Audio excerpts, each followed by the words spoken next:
Hello everybody and welcome back to the multiplayer game project, where we are currently in the process of being able to create accounts. Last episode we created our create account screen, and if the game loads, there we go. We created this little screen and we can grab whatever we want, blah blah blah. This is not going to work because it's an invalid email address. Perfect. Okay, so that's what we created last episode. This episode, we're going to make it so that this actually does something. First thing that we're going to need to do is we're going to need to create an empty here. This is going to be the net manager. And we'll just place that right up at the top. And we will put in the netcode folder, the net manager right here. We should use localhost, because this is a localhost. And we'll just make sure that this is at 0, 0, 0. It doesn't really matter, but I like to have these managers at 0, 0, 0. So that'll do.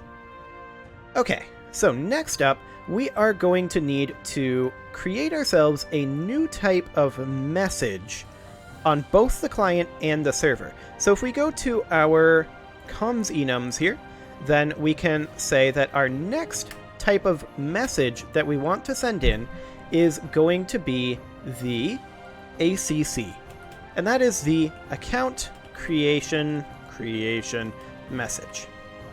Excellent. Now this is going to be a few things that we're going to need to send. We're going to need to send the header, account, and actually we're probably going to just bundle all these together, aren't we? I'm pretty sure we bundle this together into encrypted credentials. Just like that. Let's check here. It should be in this one. And let's see here. ACC. I don't have it listed as encrypted credentials, but I'm pretty sure that's going to be how we're going to implement it. So the next thing that we are going to need to do is we're going to need to go into our client here and go into our login screen, where we need to actually know about the net manager's sending of various message types. So those are two things. Those are going to cause errors, obviously, because we have not implemented those yet. We need to tell the UI manager what the net manager even is. So there we go, that would help. Excellent, and we'll save that. And then we need to set up the login message within the net manager. Now, we're not going to do the login message just yet because we're just doing account creation for now. If we have time in this episode, we might include authentication, but sending the account creation message is the major goal for this episode. So we are going to go ahead and get started on that. So we're going to go into our net manager here. And we're going to... This is not set up into regions, is this? No, it is not. We should probably do some work on that. So let's put in a region here, and this is going to be initialization. And then we'll just do end region, just to make sure that this is nice and clean. There we go. We'll do that. Fields. We don't have any references currently. We might later on. And then we'll call this region message parsing. There we go. And end region. And we're probably going to have more methods in here to deal with various things that we receive from the server. And then we're going to have one more region, message sending. End region. So, what are we going to do here? Well, we're going to need to send an account creation message. So, public void send account creation message, and we're going to need to know a few things in this method. We're going to need to know the string account name, the string email. We're going to need to know the int notifications, there we go, and the string password. Now, at this point, none of this is encrypted. This is all still located on the local machine. And we're not really going to keep it around. The local machine doesn't need to know any of this information, but we do need to encrypt it and send it to the server.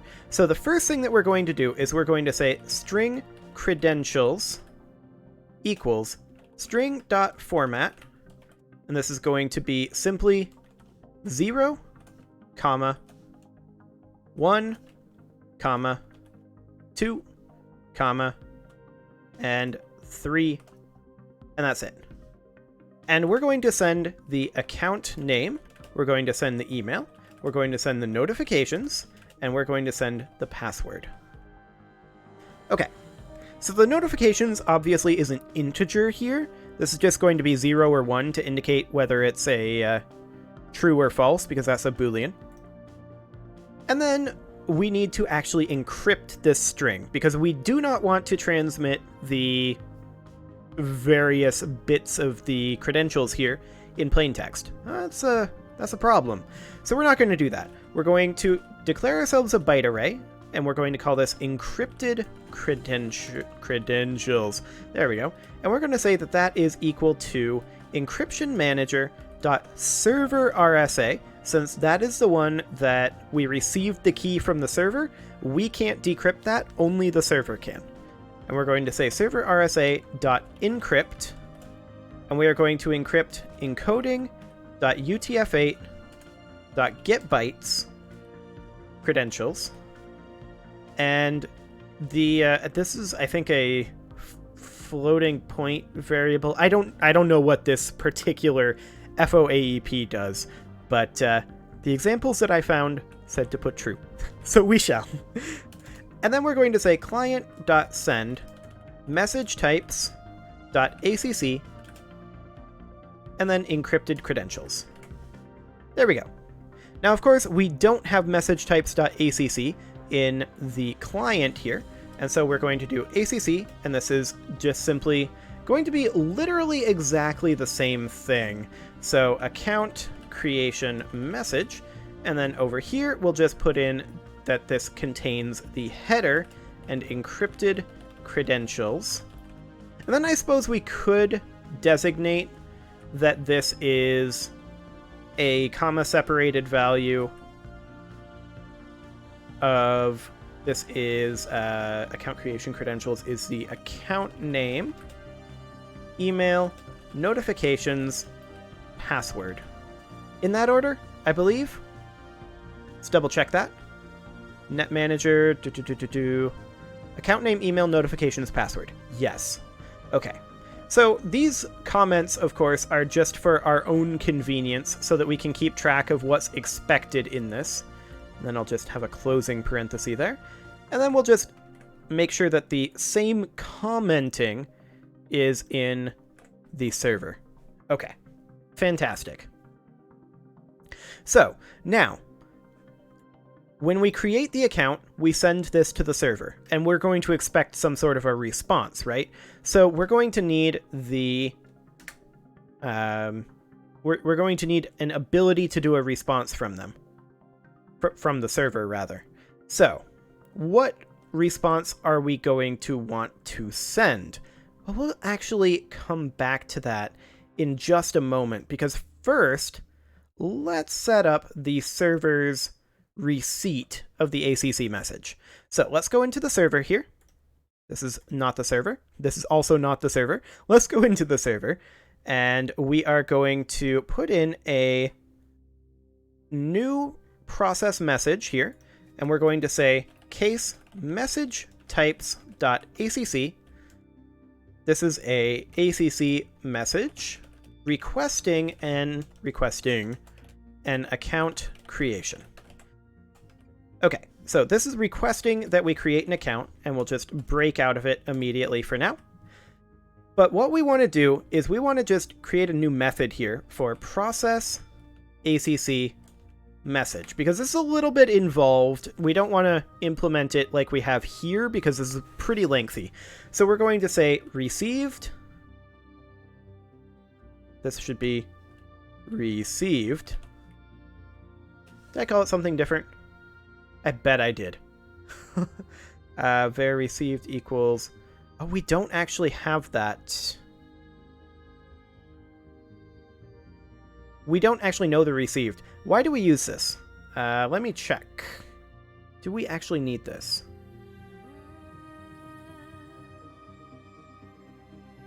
We get the raw message. Okay. Yeah, we kind of do need it. We'll just toss in over here. Received equals null. Just at the end. This should be like that, in theory. Oh, what is that? Oh, this is a struct. Yeah. Okay. That's fine, I guess. We'll say string raw message. Actually, let's see if we can make this work without this call. That might be an interesting way to do this. So we're going to need the raw message here. And let's see here, where is the struct? That should be under UDP. Yeah, you've got string message, and then this is a byte array for the raw message. Okay. So we'll say byte raw message. We'll just pass that in. We'll only use it here. So raw message, and then we're going to also pass in a couple of other things. We're going to pass in the header length, and we're going to pass in the client session. Okay. Now we don't actually have the header length here. So that's interesting. The header length is something that we should probably pass in. So we'll do raw message. We'll also do header length. And this should be received.rawMessage. Okay. And then we're going to need the header length here. So this is just going to be int header length. So now we'll have access to that. Fantastic. And then we'll need the client session, which should be a lowercase c. Okay, so now we're going to need to create our process of the ACC message. And we'll do that right down here. This is going to be public void process ACC message received. There we go. Int header length, as well as session client session. Okay, so we've got our ACC message here that we're going to be processing. This is... Instead of received, we're going to do a byte array raw message. There we go. We don't need to pass that struct around. So the first thing we're going to need to do is we know for a fact this message is encrypted. We'll need to decrypt it. So string decrypted equals decrypt content, which is a method we don't have yet. And this is going to be the raw message header length. Okay, so we'll need to implement decrypt content, and that's a pretty easy thing. So we'll do a new region security, I guess we'll call it. And then we'll end that region. And we'll, right here, just put in public string decrypt content. Of course, we're going to take in a byte array, and we'll call that raw message. And we'll also take in the header length. Okay, so all we need to do here is declare a byte array here. If I can type, there we go. Bytes equals a new byte array, and this array is going to be raw message dot length minus, in parentheses, header length plus 1. Okay, so we'll declare that, and then we'll say array.copy. We'll copy in the raw message, and this is going to be going into the destination array. Actually, we're not going to use this overload. We're going to use this overload here. So this is going to be header length plus 1, because we want to also not copy over the comma. Our destination array is going to be into our new bytes array that we just created. And our destination index is going to be 0. We're going to start at position 0 in that array. And our length is going to be for bytes.length. Excellent. And then we will simply return encoding.utf8.getString encryption manager.serverRSA.decrypt. And we're going to decrypt our byte array and true, because we used true previously. Encryption manager tends to help. And server RSA is, I believe, lowercase. Yes, it is. There we go. Server RSA.decrypt. Okay, so that will decrypt our content. So we now know what is within this string that has been decrypted. Fantastic. Next up, we are going to need to create ourselves an array of strings, and we need to figure out what is what. So our first array here is account name, or our first index in the array. 1 is email, 2 is notifications, and 3 is password. Excellent. So string array called credentials equals decrypted.split. So we want to split this string into different strings in this array whenever it encounters a comma, because this is a comma separated thing here. So there we go. So we now know all of this information. Nice and simple. So first, let's check to see if the account name or email exists. If so, return a failure. So if database manager dot check if exists, that function that we made earlier, we are going to check to see on the accounts table if account name contains a value of credentials 0. So if that's true, then we should return a failure for duplicate account name. Okay, so we're going to need a new message type to do that. So let's hop into our comms enums, and we will create one. This is going to be message type ARP, and this is the authentication response. So we will have authentication response, and what we are expecting here is we are expecting for the authentication response a header, a result, and a reason. Okay, let's make sure that we are keeping that even with our client as well.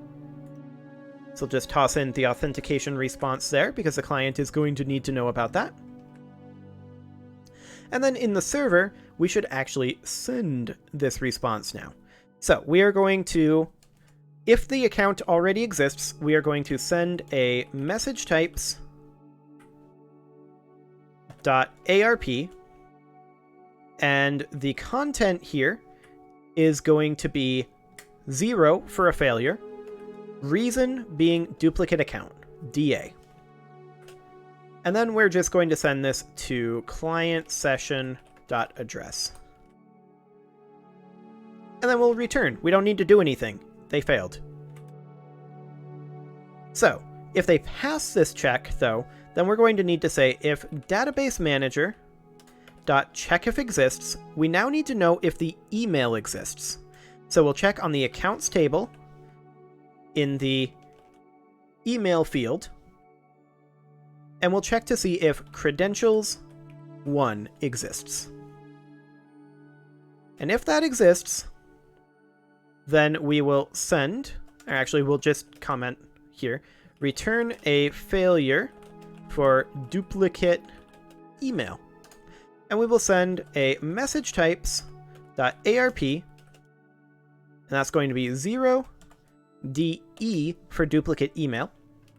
And we'll send that to client session session.address. Nice. Now, we failed, so we're going to need to return again. But if we get past both of those checks, then we're going to need to do a little bit more security work, because we don't want to actually store the password. We want to store something that is derived from the password, but that the password can't be derived from. So the first thing we're going to do is we're going to generate what's called a salt. Now, this is basically just a random string that we append at the end and store the string alongside the password, the encrypted password, or the hashed password technically, so that if two people have the exact same password, it doesn't return the same hash. So we're going to say string salt equals, that was an extra space, doesn't matter, but matters to me. And then we're going to do salt generator get unique key of salt size. And actually, we'll do that since that's a const. Okay, so obviously, we don't have a salt generator. So we are going to need one. So we're going to go ahead and create a new item. This is going to be a new class, and we are going to call this salt. We're going to set this to its own namespace just to keep it out of everything else, especially since we're barely going to be using this. And this is going to be a public static class. And all we're going to need is a single field and a single method here. So internal static read-only char array called chars equals. Now, this is going to be interesting. We're going to need the whole alphabet in uppercase, lowercase, and numbers. So A, B, C, D, E, F, G, H, I, J, K, L, M, N, O, P, Q, R, S, T, U, V, W, X, Y, Z. And again, in caps. A, B, C, D, E, F, G, H, I, J, K, L, M, N, O, P, Q, R, S, T, U, V, W, X, Y, Z. We'll also need 0 through 10, or 0 through 9, and we'll put 0 at the end, it doesn't really matter, but we'll go 1, 2, 3, 4, 5, 6, 7, 8, 9, 0. And then we'll say .toChar array, not to lower, toChar array. Okay, so those are the characters that we can append. And now we're going to need a method here, public static string get unique key. And we're going to take in an int size. There we go. Now we're going to create ourselves a quick byte array here. Byte data equals new byte. And this is... nope. That's not how you spell byte. This is going to be 4 times our size. Excellent.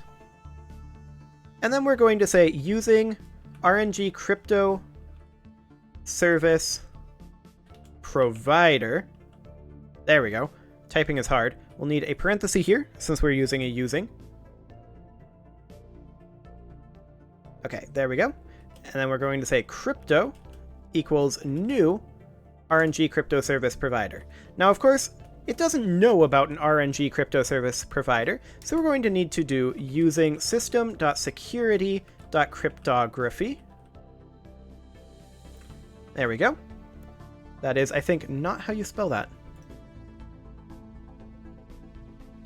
Oh, it's not how you spell using. I'm a moron. Okay, using system.security.cryptography, so we get ourselves an RNG crypto service provider here, and we're just going to say crypto.getBytes. Excellent. And we need to pass in our data for it to populate. There we go. So fills an array of bytes with a cryptographically strong sequence of random values. And that's exactly what we want here. So next, we're going to want a string builder result equals a new string builder of size. And then we're going to quickly loop through this for int I equals 0. I is less than size, I++. Fantastic. And then as we loop through, we're going to say we're going to have a var rnd equals bitconverter dot to uint32, an unsigned 32-bit integer, data I times 4. Excellent. Var idx equals, and this is where we get into a bit of black magic. By the way, I did not write this particular this particular class. I believe I found this one online somewhere. So this is RND, and then we're going to use the modulo operator, chars.length. Excellent. And then result.append chars idx. So essentially all we're doing is we're grabbing a random character here. A cryptographically strong random character. And then we will return result.toString. Excellent. So that gets us our salt. Wonderful. So now we will hop back over to the server. And we've got ourselves our salt.salt generator. In theory... Oh, this should be salt generator. There we go. That solved it. Excellent. So we've got our salt here. And now we need to store all of our info in the database. So store all info in database. And then we're going to say database manager dot create account, which we created previously. We're going to pass in for the account name, credentials 0. For the email, we're going to pass in credentials 1. For the notifications, we're going to pass in int.parse of credentials 2. There we go. And then we're going to pass in the salt. We're going to pass in the hashed password, but we're going to have to hash that first. So we're going to hash password. That's a method that we don't have yet that we will implement in just a moment. And we're going to pass in credentials 3, which is our password that we unencrypted after transmission. And we're also going to pass in our salt there. Excellent. And then we're going to pass in received.sender.toString, which in fact should be, I believe, client address or client session.toString. Yeah, that gives us our IP endpoint. So client session.address.toString will work just fine, considering that we made a slight alteration to how this is laid out. Okay, so in the security, we are going to have to implement this hash password. That's a pretty simple thing to do. So public string hash password, string password, string salt. That's all we need for this. And then we're going to say password plus equals salt. I realize concatenation in C# is not necessarily the best thing to do, but this is what we're doing. String builder equals new string builder. Excellent. And now we're going to hash the password. So we're going to say using SHA-256 is the hasher that we're going to use. Hasher equals SHA-256.create. Excellent. And then we're going to get a byte array for the password hash. This is going to be called password hash equals hasher.computehash encoding.utf8.getBytes password. So again, we're not storing our password in plain text.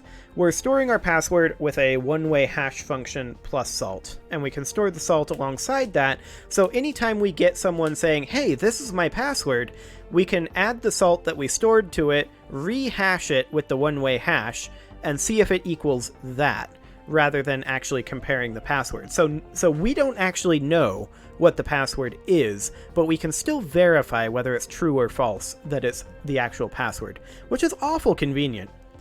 So we're going to iterate through this for int I equals 0, I is less than password hash dot length I++. And we're going to say builder dot append the password hash in position I, .toString in the format x2. Excellent.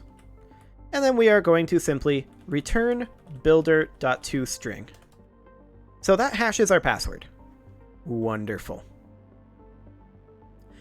Okay, so what else do we need to do? Well, we need to do a couple of things here still.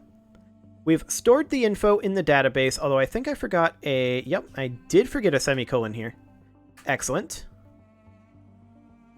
And actually, I should probably do this just so that it actually all appears on the same screen here.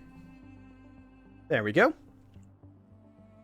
Now, normally we would authenticate client, but we don't actually, we don't actually have our authentication set up yet. That will be in the next episode. So we'd normally do that here, but we'll come back to that. So for now, we will just say to do. And then we will say system.diagnostics.debug.writeLine. And we're just going to pass in something along the lines of this. 0 in square brackets, user 1 successfully authenticated. And then we'll pass in, actually, successfully created an account. There we go. And we'll pass in datetime.now.toString. And we'll do a certain format that is hours, minutes, seconds. And we'll pass in credentials 0. Excellent. And then we will notify client of success. And we will do simply send message types.arp. And we will send in... What am I doing here? There we go. We'll send 1 for success and client session dot address is where we will send it. Excellent. Okay, so the server will create this if it's valid, and it will respond with this ARP.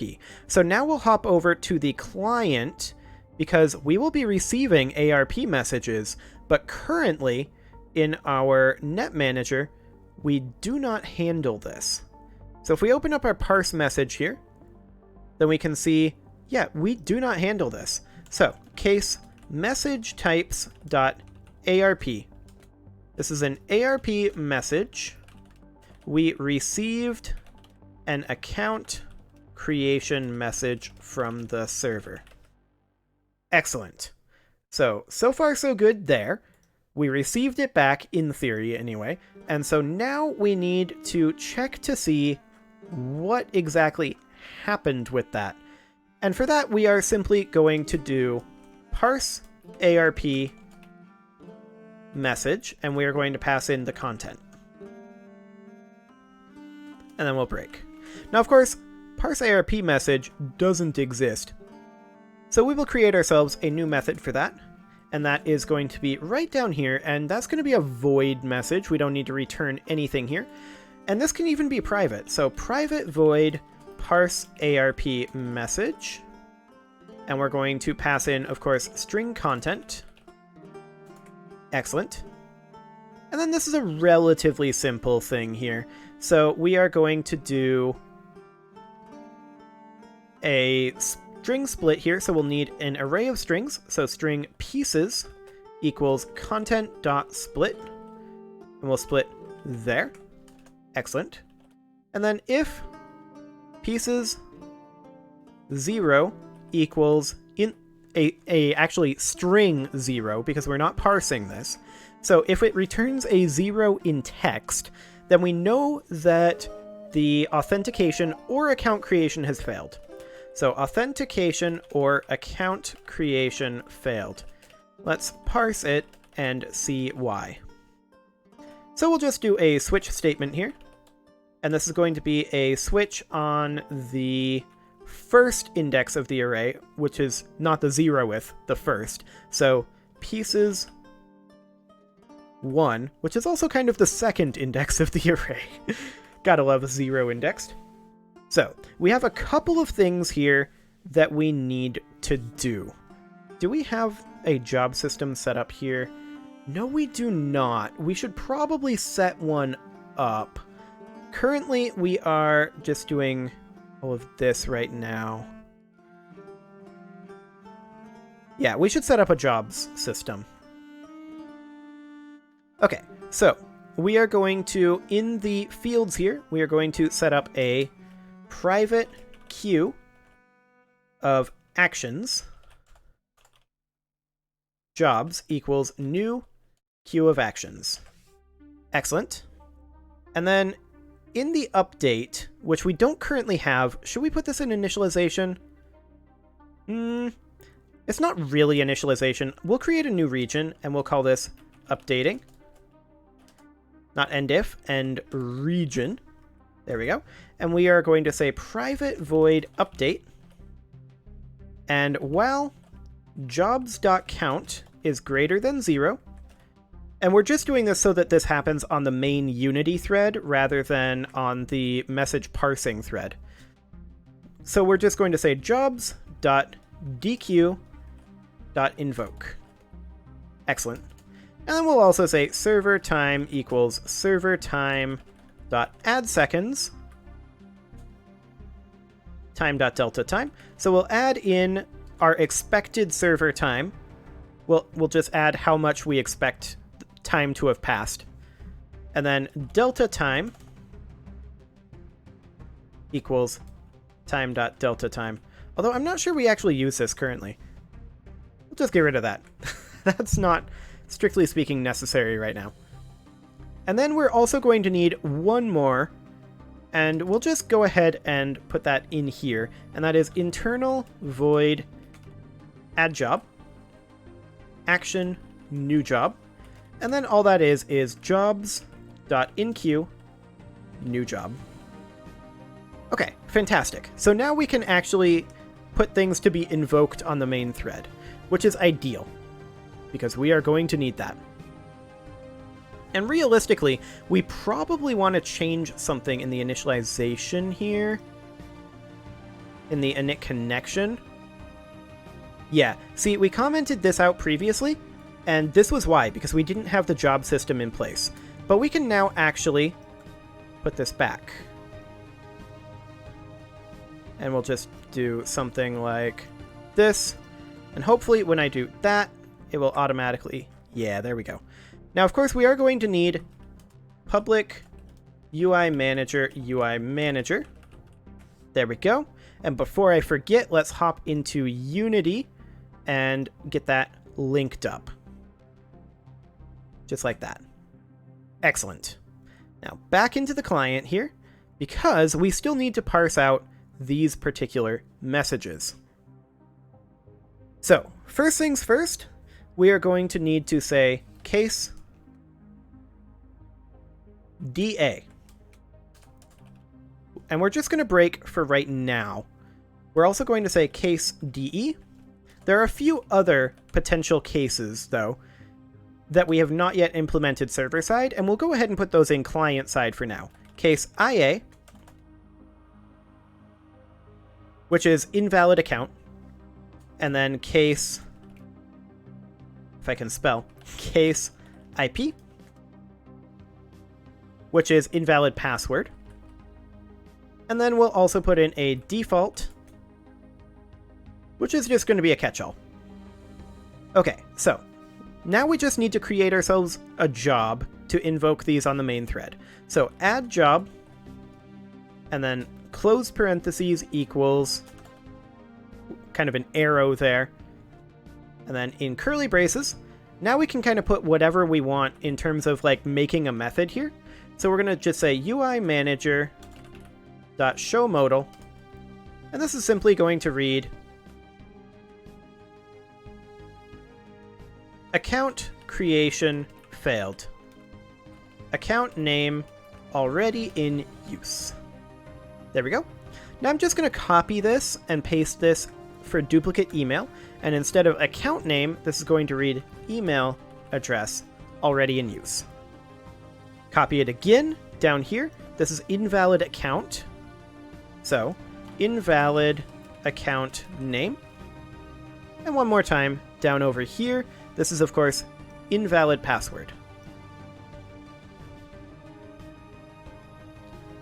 Excellent. And then one more here. This is simply unknown error. Client doesn't know what this error that it just received was, so it should output that. Fantastic. However, otherwise, if we didn't receive a 0, if we received a 1, then we can say that our authentication has succeeded. Authentication succeeded.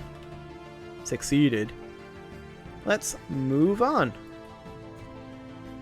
So we're going to paste this in again. And we're just going to put this down on its own line. Actually, we'll put this down on its own line, like that. Because we're going to do several things here. So the first thing that we're going to do is uimanager.hideModal. Because we have succeeded, we no longer need the spinner up. uimanager.loginscreen.gameObject.setActive false. We don't actually have the login screen game object in the UI manager, I believe. So let's hop in here. We do not. So we want to definitely have this no longer be commented out. And we'll have our public login screen. We'll hook that up in Unity. So the UI here, this should be login screen. There we go. Fantastic. And then in here, actually this is a server, in the client, we need to have in the net manager a couple more things. uimanager.lobby.gameObject.setActive true. We're going to comment that out for now because we don't have a lobby. We'll come back to that one. And then we'll say uimanager.showModal successfully logged in. That's all it's going to do for now, is it'll just tell us that we successfully logged in. Of course, we're not going to receive an authentication success. Actually, we will, because we assume that if it's a 1, it's just an account creation success right now, but it will later be an authentication success. Okay, so what else do we need? Is that everything? It feels like I'm forgetting something.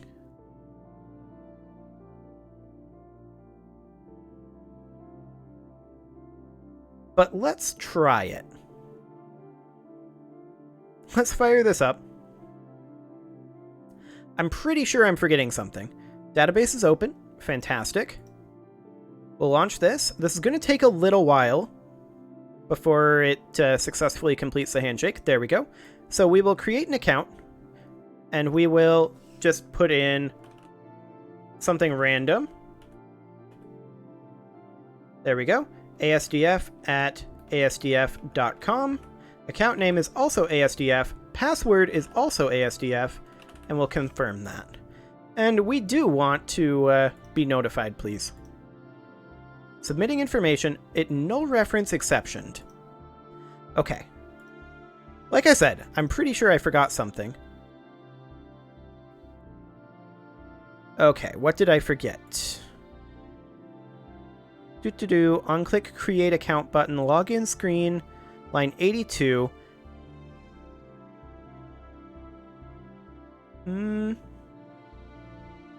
Did we not set up the login screen? Ah, yes. The login screen doesn't know about the net manager. No wonder. Okay. Let's try this again. ASDF@ASDF.com. ASDF@ASDF.com. Account name ASDF. Password ASDF. Confirm password ASDF. Notify me, please. I agree. Encryption handshake was completed. I would have expected the server to have gotten back to us by now unless it had an error. Exception thrown. Okay. Good to know.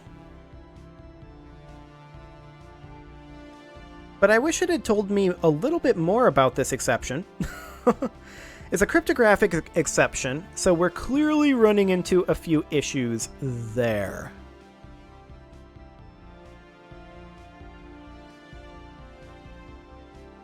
Let's see, where would we be catching that?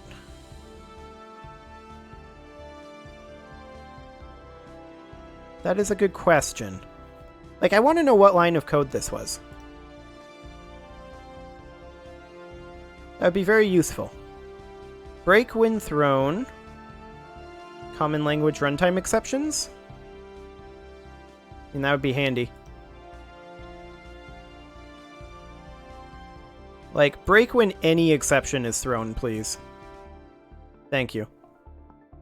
Okay, we'll see if that actually gives us a break at this point. So hopefully that actually does. Let's just try this one more time and see if we can figure out what's going on.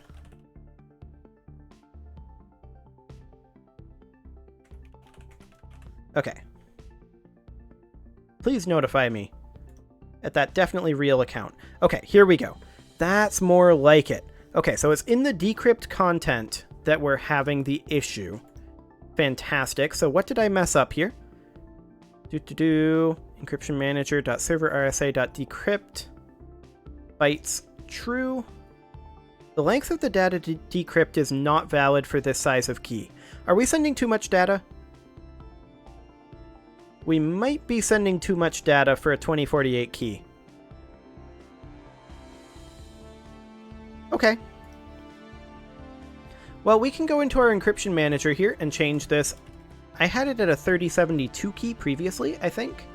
So let's try that. And yeah, we'll try it at 3072 and see if that fixes it. We will, of course, also have to change it in the client's encryption manager, which should be here, 3072 and 3072. Okay.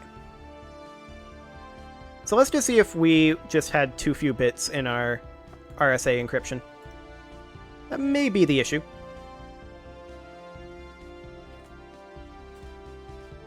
And let's just do this. Please do notify me. Okay. We're still running into that issue there. Okay. Well, this is kind of getting a little late in the episode, so I think I'm going to troubleshoot this one off camera, and when we come back, I will have the solution to this in the next episode, and we will also do our client authentication at that time. I just don't want to spend too much time on camera working on this, so you can leave your offerings to the engagement gods in the form of likes, comments, subscribes, and bell ringings, and I will see you all next time.